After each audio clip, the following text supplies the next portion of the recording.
اور ان لوگوں کی طرف خطاب تھا، اے مسلمانوں یاد رکھو جو ایکسپائر ہو گئے دین ان سے بھیک جا کے مانگتے ہو، ان کی تو مدت ہی ختم ہو چکی ہے، اور تمہارے پاس وہ ہے جس کی کبھی مدت ختم نہیں ہوگی، ساری کتابیں منسوخ ہو گئی، تمہارے قرآن کو کوئی چیز منسوخ نہیں کر سکے گی، یہ ہم تمہارے پاس ہے، اس میں سب کچھ تھا تب اس کو یہ صورتحال دی گئی۔ اگر سائنس کی بھیک تورات سے مانگنا پڑتی، ٹیکنالوجی کی بھیک جو انجیل سے مانگنا پڑتی، تو قرآن کبھی جامع آخری کتاب قرار نہ دیا جاتا۔ اس کو کہا گیا جو تمہیں چاہیے ہر چیز تمہارے قرآن کے اندر موجود ہے۔ وَقَدْ حَدَّثَكُمْ، کہنے لگے حالانکہ رب نے تمہیں بتا بھی دیا ہے، ان اہل الکتاب بدلوا ما كتب اللہ وغیروا بأیدیہم الکتاب، کہ انہوں نے جو کتاب تھی وہ بدل بھی دی ہے۔ تو فرمایا ایک تو وہ بدلی جا چکی ہے، تمہارا قرآن بدلا نہیں جا سکے گا، دوسری وہ پرانی ہے، تمہارا قرآن نیا ہے، تو قیامت تک نیا رہے گا۔ اس واسطے فرمایا تم جدا گانا تشخص والے ہو، تمہارے پاس جو گائیڈ بک ہے اس کی بھی کوئی مثال نہیں، اور تمہارے پاس جو دن ہے اس کی بھی کوئی مثال نہیں، اور تمہارے پاس جو مہینہ ہے اس رمضان کی بھی کوئی مثال نہیں۔ ہر آن اور سب سے بڑھ کر تمہارے دکھ بانٹنے والے اور تمہارے درد مٹانے والے اور تمہاری آہوں پر ابر کرم کے برس جانے والے حضرت محمد مصطفیٰ صلی اللہ علیہ وسلم جیسا کسی کے پاس آقا بھی کوئی نہیں ہے۔ جس وقت یہ صورتحال ہے تو پھر اور کسی کے در پہ جانے کی کوئی ضرورت نہیں، اور اپنی جگہ قائم ہو کے رہو، تمہارا تشخص جداگانہ تشخص، یہ اپنی پہچان رکھو، چونکہ حشر میں بھی تم پہچانے جاؤ گے۔ محتشم سامعین حضرات، اختصار سے دیکھیے کیسے محبوب علیہ الصلوۃ والسلام نے فرق کو ضروری سمجھا۔ ترمذی ابو داؤد میں حدیث شریف موجود ہے، رسول اللہ صلی اللہ علیہ وسلم کی عادت مبارک تھی، حضرت عبادہ بن صامت کہتے ہیں کہ جب کوئی جنازہ پڑھ لیا جاتا تھا تو اس وقت تک نبی علیہ السلام نیچے نہیں بیٹھتے تھے جب تک کہ اس کو دفن نہ کر دیا جائے۔ یعنی اب ہوتا ہے نا کہ جنازہ لے کے جاتے ہیں، جنازہ قبر کے کنارے رکھ دیتے ہیں، پھر بیٹھ جاتے ہیں، پھر ہوتا رہتا ہے کام، پھر دفن کرتے ہیں۔ تو نبی علیہ الصلوۃ والسلام کی عادت مبارک یہ تھی کہ جب تک میت کو لحد میں نہ رکھ دیا جائے اس وقت تک نیچے نہیں بیٹھتے تھے، کھڑے رہتے تھے۔ ایسا جنازہ تھا، محبوب علیہ الصلوۃ والسلام کھڑے تھے، وہاں آراد لہ حبر من الیہود، ایک یہودیوں کا پادری بھی آ گیا مدینہ شریف میں۔ اب جیسے ایسے لوگوں کی ایک مشابہت بنانے کی عادت ہوتی ہے کہ اچھا کام دیکھا تو کہا ہم بھی ایسے ہی کرتے ہیں، یہ ہمارا بھی ہے، اپنی شگانگت خامخواہ ظاہر کرتے رہتے ہیں۔ تو پادری نے کہا انہا کذا نصنع یا محمد صلی اللہ علیہ وسلم، ہم بھی ایسے ہی کرتے ہیں کہ جب تک میت جو ہے وہ لحد میں نہ رکھ دی جائے ہم بھی نیچے نہیں بیٹھتے۔ اب بظاہر تو بڑی پیار کی بات تھی، محبوب علیہ السلام فرمایا بڑے اچھے ہو تم، پھر ہم تم ایک ہیں؟ نہیں، قربان جاؤں میں اپنے آقا پہ، میرے محبوب علیہ الصلوۃ والسلام فوراً بیٹھ گئے۔ ابھی میت رکھنی تھی لحد میں، اور پہلے طریقہ بھی یہ تھا کہ جب تک میت قبر میں لحد میں نہ رکھی جاتی محبوب نیچے نہ بیٹھتے، مگر جب یہودی نے کہا کہ ہمارا بھی یہی طریقہ ہے کہ جب تک میت لحد میں نہ رکھی جائے ہم بھی نہیں بیٹھتے، سرکار نے فرمایا تمہارا ہے تو پھر ہمارا نہیں ہے۔ جلاسا، فوراً نبی علیہ الصلوۃ والسلام نیچے بیٹھ گئے اور اپنے صحابہ کو فرمایا خالفوہم، ہر کام میں تم نے ان کی مخالفت کرنی ہے، یہ ہے دین، یہ ہے ایمان، ہم مستقل ہیں، ہماری اپنی حیثیت ہے، اور یہ محبوب علیہ السلام ہمیں یہ انداز دے کے گئے ہیں۔ چونکہ اب سرکار بیٹھے ہیں تو یہ نہیں ہو سکتا کہ اللہ کے بیٹھے کیوں آپ نے بھی کھڑا رہنا تھا، کیونکہ یہ بیٹھیں گے تو عرش جھوم اٹھے گا۔ اب اللہ فرمائے گا مجھے یہ نہیں پسند ہے محبوب جو تم نے کیا، چونکہ تم نے مخالفت کی ہے یہود کی، اس وقت وہ پہلا دین تھا، اس وقت جنازے سے پہلے بیٹھنا پسند نہیں تھا، محبوب تم نے فرق کرنے کے لیے بیٹھے ہو تو مجھے اب بیٹھنا پسند ہے۔ اب دیکھو ایسی باتوں پر کوئی آ کے کہے کہ یہ بھی کوئی دین ہے، یہ بھی کوئی ضروری ہے، یہ بیٹھنے اٹھنے میں سے فرق کیا پڑتا ہے؟ ایسے بھی مفکرین کا ہمیں سامنا ہے جو ان باتوں کو کہتے ہیں اس میں کوئی دین چھپا ہوا ہے، تو محبوب علیہ السلام نے فرمایا دین چھپا ہوا ہے اس میں، حالانکہ تھا تو بیٹھنے کا مسئلہ اور کوئی بڑا کوئی جہاد تو نہیں تھا۔ جب سنا کہ وہ کہتا ہے پتا تو پہلے بھی، لیکن اس نے جو فوراً مماثلت پیدا کرنے کی کوشش کی تاکہ صحابہ کے اندر کچھ نرمی پیدا ہو جائے کہ یہود اور اسلام میں کوئی فرق نہیں ہے، کہنے لگے محبوب ہم بھی محمد صلی اللہ علیہ وسلم ہم بھی ایسے کرتے ہیں۔ سرکار فوراً بیٹھ گئے، فرمایا تم کرتے ہو پھر ہم نہیں کرتے، تم کھڑے رہو گے ہم بیٹھ جائیں گے۔ خالفوہم مطلقاً فرما دیا، فرمایا جو میرا ماننے والا ہے اس نے اپنی پہچان میرے اوپر بنانی ہے، اور یہود و نصارہ کی اس نے مخالفت کر کے بتانا ہے کہ ہم کسی کے پیروکار بن کے نہیں آئے، پہلی قوموں میں سے ہم قوموں کے لیڈر بن کے آئے ہیں۔ پھر دیکھیے سید عالم نور مجسم شفیع معظم صلی اللہ علیہ وسلم نے ایسی درجنوں احادیث اللہ کے فضل سے میرے مطالعہ میں ہے جن میں چھوٹی چھوٹی باتوں پر فرق کو واضح کیا۔ یہ جو آج روزے کا ماحول ہے اسی کا ایک معاملہ تھا۔ حضرت ابو ہریرہ رضی اللہ تعالیٰ عنہ راوی ہیں، قال رسول اللہ صلی اللہ علیہ وسلم لا یزال الدین ظاہرا ما عجل الناس الفطر۔ آج بھی سوالات کا جو وقت ہے اسی کو ہم دے رہے ہیں، بڑی ضروری گفتگو تھی۔ محبوب علیہ الصلوۃ والسلام فرمانے لگے میرا دین اس وقت تک غالب رہے گا جب تک لوگ روزہ دیر سے افطار نہیں کریں گے، وقت ہونے پر روزہ کھول دیں گے۔ اس کا یہ مطلب کوئی نہ سمجھے کہ وقت ہونے سے پہلے ہی کھول دیں گے، یہ جلدی مقصود نہیں ہے، وہ تو روزہ توڑنا ہے، وہ افطار نہیں ہے۔ لاہور کے ٹائم پر گوجراں والا والے اگر اذانیں پڑھ دیں تو یہ لاہور کا ٹائم ہے، گوجراں والا کا ٹائم نہیں ہے۔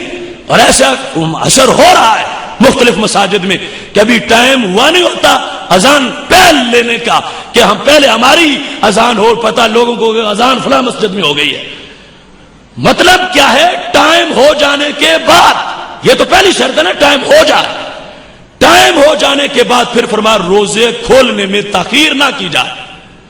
یعنی جس طرح کچھ ایک فرقے کے لوگ ادھر اندھیرا چھاتا ہے تو پھر جا کے ان کا روزہ کھلتا ہے۔ محبوب علیہ الصلوۃ والسلام نے فرمایا دین میرا اس وقت تک غالب رہے گا جب تک میرے امت کے لوگ ٹائم ہو جانے کے بعد افطار میں جلدی کریں گے، جلدی روزہ کھولیں گے۔ اب روزہ کھولنا اس اور غلبہ اسلام کا آپس میں تعلق کیا ہے؟ روزہ تو دن کو رکھا، ٹائم ہو گیا تو کھول دیا۔ اگر 10-12 منٹ لیٹ کھولیں تو اس سے اسلام کے مغلوب ہونے کا کیوں خطرہ ہے؟ محبوب علیہ الصلوۃ والسلام فرماتے ہیں میرا اسلام اس وقت تک غالب رہے گا جب ٹائم ہو جانے کے بعد لوگ روزہ جلد کھولیں گے۔ سوچا تو نکتہ پیچھے کیا نظر آیا؟ دوسرے مقام پر بیان کر دیا ایک حدیث شریف میں، ابو داؤد ابن ماجہ میں، چونکہ کچھ مقامات پر صرف اتنا تھا کہ روزہ جلد افطار کرو، وہاں پر علت بیان کی، کیا سننا توجہ سے، فرمایا لأن اليہود والنصارى یؤخرون، میرے غلاموں چونکہ یہود و نصارہ دیر سے کھولتے ہیں تم نے جلد کھولنا ہے۔ یہ ہے سبب کہ ان باتوں سے دین کو اٹھان ملے گی، ان باتوں سے بھی غلبہ ملے گا، ان باتوں سے بھی تمہارا رعب بنے گا۔ قیامت آ جائے گی جب تم میرے کہے پر جلدی کرو گے وقت ہو جانے کے بعد، تو لوگوں کو پتا چلے گا کہ یہ کوئی بھیڑ بکری امت نہیں، یہ اپنے نبی کے حکم کی پابند امت ہے۔ اس واسطے فرمایا یہود و نصارہ چونکہ مؤخر کرتے ہیں اور تم نے ان کی مخالفت کرنی، حالانکہ ویسے تو ہو سکتا تھا نا کہ تم بھی 12 منٹ لیٹ کھول لو تو روزہ ہی لمبا ہوگا نا، ثواب زیادہ ملے گا۔ تو محبوب علیہ السلام نے فرمایا نہیں، ان کی مخالفت کرنی ہے چونکہ وہ مؤخر کرتے ہیں اور جیسے وہ کریں تم نے نہیں کرنا۔ تم نے فرق بیان کرا ہے کہ ہم آپ ہیں، اپنے گھر ہم آپ ہیں، ہم کسی کے پیچھے کیوں چلے، ہمارے پیچھے جو آئے۔ فرمایا یہ انداز تھا، پر چونکہ یہود و نصارہ جو ہیں وہ مؤخر کرتے ہیں اور میرے غلاموں تم نے اس کو مؤخر نہیں کرنا۔ اس کے ساتھ ہی محبوب علیہ الصلوۃ والسلام قبر کے کنارے بیٹھے تھے، قبر کھودی جا رہی تھی، سیدھی قبر کو شق کہتے ہیں، اور پھر جو قبلے کی جانب کھود کے بنائی جاتی ہے جس میں میت کو رکھا جاتا ہے قبلہ رو کر کے، اس کو لحد کہا جاتا ہے۔ تو محبوب علیہ الصلوۃ والسلام نے فرمایا اللحد لنا والشق لغیرنا، فرمایا اور تو اور ہم قبروں کا بھی فرق کریں گے، فرمایا میری امت کے لیے لحد ہے، یہود و نصارہ کے لیے شک ہے، ان کے لیے شک یعنی قاف والا، اس میں فرمایا کہ وہ ان کی سیدھی قبر ہوگی اور جہاں بن سکتی ہو لحد ضرور بنانا. کچھ زمینیں ایسی ہیں نا لحد بنتی نہیں، بیٹھ جاتی ہے قبر، وہ تو مجبوری ہے. لیکن محبوب علیہ الصلوۃ والسلام نے یہ واضح کیا کہ روح نکل کے پھر بھی خاک ہو کے عشق میں آرام سے سونا ملا، اور موت کی جان کی اکسیر ہے الفت رسول اللہ کی کہ قبر میں لیٹا ہوا مردہ بھی یہ واضح کرتا رہے کہ محبوب کے طریقے پہ جا رہا ہو. محبوب علیہ الصلوۃ والسلام نے ہر جہت کے اندر ایک واضح فرق اپنی امت کو عطا فرمایا ہے. اس واسطے میرے بھائیوں، آج یہ سبق بیان کرنے کا مقصد اس روزانہ کا جو انقلاب بدی کا آ رہا ہے ہمارے اندر، جو تبدیلیاں آ رہی ہیں، یعنی تصور کر لو آج سے 1 صدی اگر مجمع مسلمانوں کا یوں بیٹھا ہوتا تو کتنے لوگ تجھے ننگے سر نظر آتے، کتنے لوگ تجھے داڑھی کے بغیر نظر آتے. آج سے 5 صدی پہلے کا اجتماع ہوتا تو کیسا رنگ روحانیت کا ہوتا، کیسا رنگ دین کا ہوتا. تو اب کتنی تبدیلی آ گئی ہے. اور افسوس یہ ہے دنیا کی روشن خیالی تو آئی تھی، معاذ اللہ کچھ دین میں نام نہاد روشن خیال پیدا ہو گئے جن کے نزدیک ننگے سر رہنے میں کوئی کباہت نہیں، نماز میں بھی ننگے کھڑے ہو جاتے ہیں سر لے کے. جن کے نزدیک روزانہ کی تبدیلیوں کے اندر کوئی کسی طرح کی یہ جو آوارہ گردی فکری آ رہی ہے اس پر کوئی گرفت نہیں. دن بدن مسلمانوں کی گرفت دین کے لحاظ سے ڈھیلی ہوتی جا رہی ہے. اس واسطے اپنے جداگانہ تشخص کو بحال کرنے کی ضرورت ہے. بالخصوص خواتین اسلام کی خدمت میں عرض کرتا ہوں، تمہاری گود میں کردار پلتے ہیں اور تمہاری گود کے آنگن کے اندر جو پیدا ہوتے ہیں وہی مجاہد، وہی غازی، وہی محدث، وہی مفسر اور وہی مفتی اور وہی ولی اور وہی سالک، وہی صوفی، وہی شہید اور وہی صدیق بنتے ہیں. اگر تم اپنی فصل کی دیکھ بھالی اچھی رکھوالی کرو گی تو کل نتیجہ اچھا نکلے گا، اور اگر رکھوالی نہیں کرو گی کوئی ایکٹر ہوگا، کوئی ڈانسر ہوگا، کوئی کنجر ہوگا، کوئی ڈاکو ہوگا، کوئی بدماش ہوگا. آج ہمیں اس قرآن کو سامنے رکھ کے اپنی نسل کو استوار کرنے کی ضرورت ہے. بچہ گھر سے باہر نکلے سوسائٹی کہے اللہ کا ولی جا رہا ہے. محتشم سامعین حضرات، یہود و نصارہ کسی لحاظ سے بھی محبت اور چاہت کے لائق نہیں ہے. ہم اپنے دل کے اندر جو انداز محبوب علیہ الصلوۃ والسلام نے دیا اسی کو رکھتے ہیں اور اسی کو آگے پہنچانے کی کوشش کر رہے ہیں. آخری حدیث شریف اس سلسلہ کی یہ ہے، سنیے اور اپنے ایمان پر وجد کیجئے. مسلم شریف میں میرے محبوب علیہ الصلوۃ والسلام کا یہ فرمان ہے، اذا کان یوم القیامہ، جب قیامت کا دن ہوگا، دفع اللہ عز وجل الی کل مسلم یہودیا او نصرانیا، یعنی معمولی بات نہیں، نہ سند کمزور ہے. قیامت کا دن ہوگا، رب ذوالجلال ہر مسلمان کو ایک مسلمان کو ایک یہودی پکڑائے گا اور ایک مسلمان کو ایک عیسائی پکڑائے گا. یعنی جنہوں نے گڑبڑ کر دیا اپنے عقیدے میں، جو پکا امتی حضرت موسیٰ علیہ السلام کا، عیسیٰ علیہ السلام کا، اس کی بات نہیں، جنہوں نے شرک نہ کیا اور مان گئے. اسلام آنے کے بعد جو اپنے مذہب پہ ڈٹے رہے یا اسلام سے پہلے جو مشرک ہو چکے تھے، سارے کے سارے وہ یہود و نصارہ کہ جب اسلام نے ان کو منسوخ کیا انہوں نے اسلام کو نہیں مانا یا شرک کرتے رہے، وہ سارے اللہ ان کے گلوں میں رسیاں ڈال کے ایک مسلمان کے ہاتھ پکڑائے گا. حدیث شریف ہے مسلم کی. تو کیا ہوگا؟ اللہ فرمائے گا ھذا فکاکک من النار، اپنی جگہ اسے جہنم میں پھینک دے، خود جنت چلا جا. ھذا فکاکک من النار، یہ تیرا کفارہ ہے اے مسلمان، یہ تیرا کفارہ ہے، تیری سیٹ پر اسے بٹھانا ہے جہنم میں.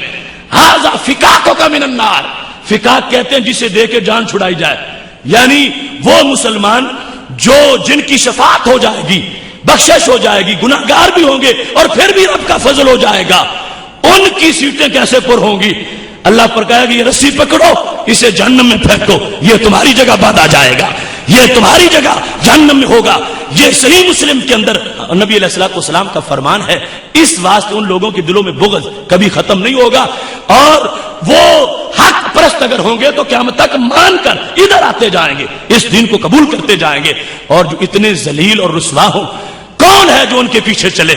اور کون ہے جو ان کو اپنا پیشوا مان لے، اور کون ہے جو ان کے سامنے ہاتھ پھیلائے، اور کون ہے جو ان کی تقلید کرتا پھرے اور ان کا پیروکار بنے، جو ہمارا کفارہ ہے جہنم کا، جہنم میں جانے والے ہیں مسلمانوں کی جگہ ان کو آج مقتدا بنایا جائے اور ان کی طرز اپنا کر ان کی تعریفیں کی جائیں، یا ان کے افکار کی تحسین کر کے لوگوں کے عقیدے خراب کیے جائیں. نہیں، مومن کی یہ شان نہیں ہو سکتی. مومن دنیا میں بھی افضل ہے، آخرت میں بھی افضل ہے. وآخر دعوانا ان الحمد للہ رب العالمین. کل ہمارے